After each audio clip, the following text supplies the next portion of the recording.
Hi guys, for today's video, as you can see, nakasombrero ako, nakamask, may dalang helmet. So, very rare, di ba? Ang siste kasi, kanina pa umalis si Mike. At naiwan niya ang kanyang mahalagang gamit, yung visa ng, hindi ko alam kung ano yon, para saan yon. Nasa Las Piñas na siya, nandito ako sa Quezon City. Wala namang problema sa paghatid. Ang problema, susubukin ang aking skills sa pagbiyahing mag-isa mag-commute. Kasi hindi ako marunong. Good luck sa akin. Kung hanggang saan aabutin ang aking tupak mamaya. Shout out pala kay Kuya. So, tingnan natin paano tayo bumiyahin mag-isa ngayon. Yung takot ka pang tumawid. Hindi naman sa MRT ako natakot tumawid. Munti kasi akong madido dahil sa pagtawid-tawid na yan.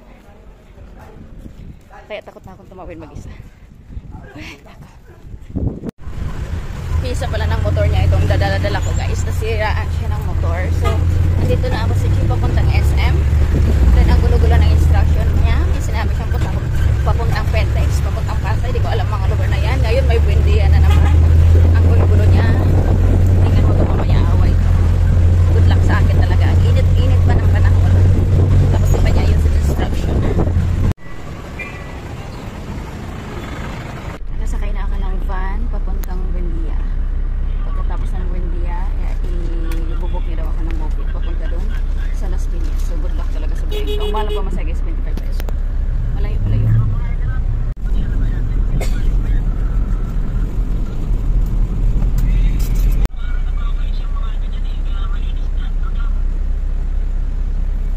Grabe, sobrang tagal kong nasa van. Sa sobrang traffic, pinababa lang kami ng driver, hindi pa kami nakarating doon sa destination kasi hindi na talaga nausap. Referee naman na siya lakar.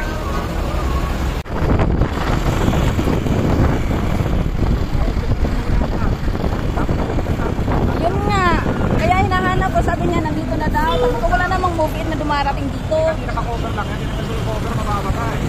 Kaya naka-cover lang. Ito yung hinahanap ko eh, tapos wala akong makita, nanap ko na lang yung plate number.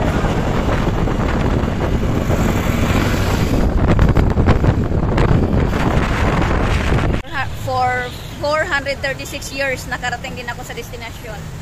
Ayan po. Hindi pa siya nakapunta sa kanyang falls at nasira ang motor. Buti na lang hindi ako sumama kanina. So, ikalma natin yung ating tupak. Hindi tayo pwedeng tupakin at baka ito'y tupakin. Grabe, ang tagal ng biyahe sa traffic. Okay na? Good. So guys, naandar na siya. Thanks sa aking wifey. Buti na lang hindi ako sumama. Kung sumama ako, di walang maghahatid. So, bawal ang tupak. Bawal tupakin kasi baka tupakin ako. Ang init kaya kanina, muntik-muntik ka na ako tupakin talaga. Kahit iinita ka, mas tupak ako. Kaya yung tupak natin guys, ilagay natin sa lugar. Pag alam mong tutupakin siya, huwag kang magtupak-tupak. Walang susuyo sa'yo.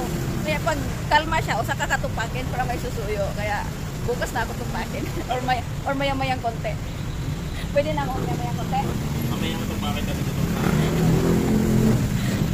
That's all for today's vlog. Kusog kayong uwan, o banan pagkilat og dugdog ay for the go. Grabe ang tugnawa guys, basang-basaan ko.